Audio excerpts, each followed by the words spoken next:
Hinikayat ni Pangulong Ferdinand Marcos Jr. ang mga Pilipino na pairalin ang pakikipagkapwa at disiplina sa panahon ng kagipitan. Sa panahon ng kagipitan, dapat ay mangibabaw ang ating pakikipagkapwa-tao. Ito ang kabayanihan na maaari nating ipakita ngayon. Ngunit kasabay nito, binatikos ni PBBM ang mga insidente ng pananamantala kaugnay ng krisis sa langis.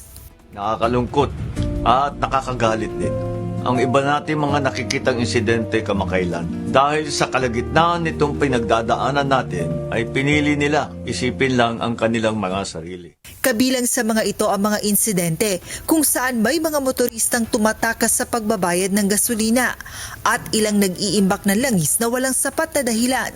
Binalaan ng Pangulo ang publiko laban sa hoarding at paglalagay sa panganib ng iba. Bagamat naintindihan natin ang kalagayan ng bawat isa, hindi ito nagpapahintulot sa atin na gumawa ng mga ganitong bagay. Sa paghahanap natin ng ginhawa, huwag naman sana tayong manlamang sa kapwa. Hindi ganyan ang Pilipino. Sa kabila ng mga negatibong insidente, pinuri ng Presidente ang mga Pilipinong nagpapakita ng bayanihan.